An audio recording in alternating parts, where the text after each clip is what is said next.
Hi hello నమస్తే welcome back to TV 21 the better choice. నేను మీ పుష్ప. ఇవాళ వీడియోలోని టాపిక్ ఏంటి అంటే మేనిఫెస్టేషన్. మీరు మేనిఫెస్టేషన్ గురించి ఎప్పుడైనా విన్నారా?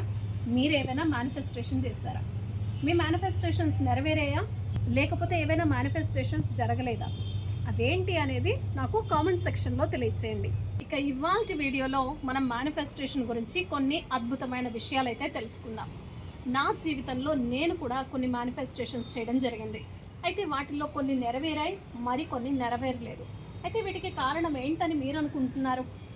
అయితే అంతకంటే ముందు నేనేం మేనిఫెస్టేషన్ చేశాను, ఏ మేనిఫెస్టేషన్స్ అయితే నెరవేరాయో ఇప్పుడు నేను మీకు చెప్పబోతున్నాను. మేనిఫెస్టేషన్ అనేది మొదటగా నేను ఎప్పుడు తెలుసుకున్నాను అంటే రహస్యం పుస్తకం చదివినప్పుడు నేను తెలుసుకోవటం జరిగింది. రహస్యం పుస్తకంలో ఏం రాసిందంటే ఇప్పటి వరకు మీ జీవితంలో మీరు ఏది పొందినా దాన్ని మీరు మేనిఫెస్టేషన్ చేశారని రాస్తుంది. అయితే యూనివర్స్కి ఏది మంచి ఏది చెడు అనేది తెలియదన్నమాట. మంచి చెడుని రెండు సమానంగా చూస్తుంది యూనివర్స్. కాబట్టే మనం అనేక మంచి విషయాలే కాదు చెడు విషయాలను కూడా మనం మేనిఫెస్టేషన్ చేస్తూ ఉంటాం. అసలు మీకు సులభంగా ఈజీగా అర్థమయ్యేలా చెప్పాలి అంటే మనలో ఉన్న భయాలు. మనం అనేక సందర్భాల్లో భయపడుతూ ఉంటాం. ఎక్కడికైనా ఒక జర్నీ చెయ్యాలి అంటే లేదా ఒక పని చెయ్యాలి అంటే ముందు మనము కీడు కూడా తలుస్తూ ఉంటాం అన్నమాట. అంటే నెగటివ్గా థింక్ చేస్తూ ఉంటాం. ఈ పని జరుగుతుందా, మనం ఈ జర్నీ సేఫ్గా చేస్తామా లేదా అనే అనుమానాలు మనకు వస్తూ ఉంటాయి. ఇదే మేనిఫెస్టేషన్ అనమాట. ఎందుకంటే మనం ఆ థాట్ అయితే క్రియేట్ చేయడం జరిగింది, దానికి కొంత బలం ఇవ్వటం కూడా జరిగింది. కాబట్టే ఆ మేనిఫెస్టేషన్ అనేది జరుగుతుందన్నమాట. అందుకనే మన పెద్దవాళ్ళు కూడా మనకు చెప్పారు, యద్భావం తద్భవతి అని కూడా చెప్పారు. అలాగే శుభం పలకండి అని కూడా అంటూ ఉంటారు, అశుభం ఎప్పుడూ పలకద్దు అంటూ ఉంటారనమాట. అందుకే మనం ఎప్పుడూ కూడా మంచి ఆలోచనలే చెయ్యాలి. మన భయాలే మనం అంటే ఫ్రీక్వెంట్గా మీరు ఏదైనా ఒక విషయానికి సంబంధించి ఆ భయం అనే ఫ్రీక్వెన్సీని కనుక రిలీజ్ చేస్తూ ఉంటే యూనివర్స్ ఏమనుకుంటుందంటే మీకు అది కావాలి అనుకుని అది ఇవ్వటం జరుగుతుంది. మీరేమనుకుంటారు అంటే నేను ఇలా జరగకూడదు అనుకున్నాను, అలా జరిగిందని మీరు అనుకుంటూ ఉంటారు. మీకు ఈ టాపిక్ అర్థమైందని నేను అనుకుంటున్నాను. ఇక నేను చేసిన మేనిఫెస్టేషన్స్ ఏంటో ఇప్పుడు చెప్పబోతున్నాను. నేను రహస్యం పుస్తకం చదివానని చెప్పాను కదా, అప్పుడు ఈ మేనిఫెస్టేషన్ గురించి తెలుసుకున్నాను.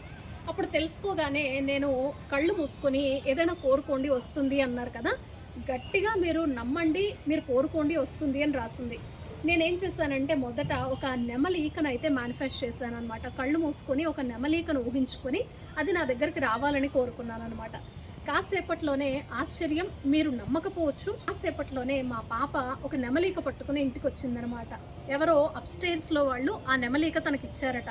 తను నా ముందరికి తీసుకొచ్చేసరికి ఆ నెమలీకను చూడంగానే నాకు నిజంగా భయం వేసిందని చెప్పాలి. అలాగే చాలా హ్యాపీగా కూడా ఫీల్ అయ్యాను. అంటే మనం కోరుకుంటే జరుగుతుంది. ఇవి చిన్నవే కదండి, కొన్ని మేనిఫెస్టేషన్స్ పెద్ద పెద్దవి కూడా నెరవేరాయి అనమాట. పెద్ద మేనిఫెస్టేషన్స్లో ఏంటి అంటే వాషింగ్ మిషన్ నేను మేనిఫెస్టేషన్ చేశానమాట. వాషింగ్ మిషన్ కూడా వచ్చిందనమాట.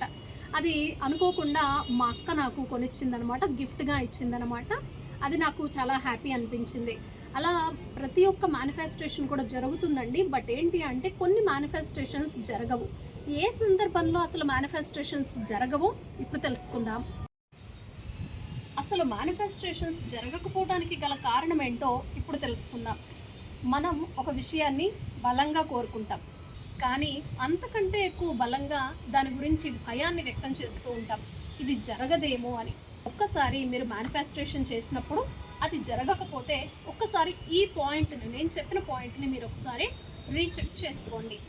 మీరు కోరుకుంటున్నారు, కానీ at the same time negative vibes కూడా మీరు రిలీజ్ చేస్తున్నారు. అంటే భయపడుతున్నారు, ఇది జరగదేమో, ఇది నాకు అవసరం లేదు అని కూడా మీరు థాట్ చేస్తూ ఉండొచ్చు అనమాట.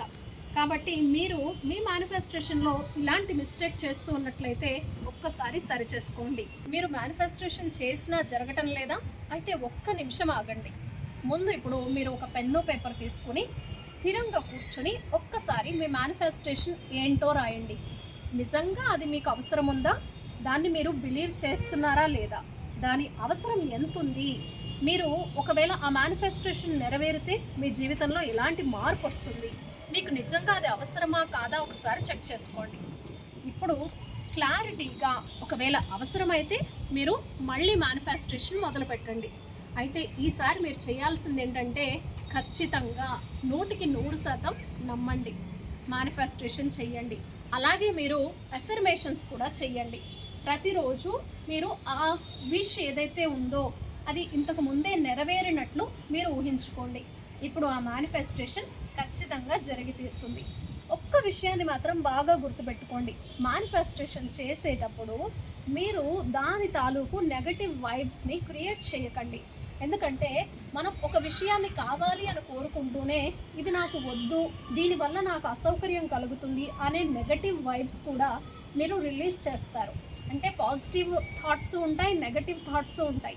ఎప్పుడైతే మీకు నెగటివ్ థాట్స్ ఉంటాయో అప్పుడే మీ మేనిఫెస్టేషన్ అనేది పని చెయ్యదు. చూసారు కదా, ఇవాళ వీడియోలో మేనిఫెస్టేషన్ గురించి చాలా చక్కటి విషయాలు అయితే తెలుసుకున్నాం కదా.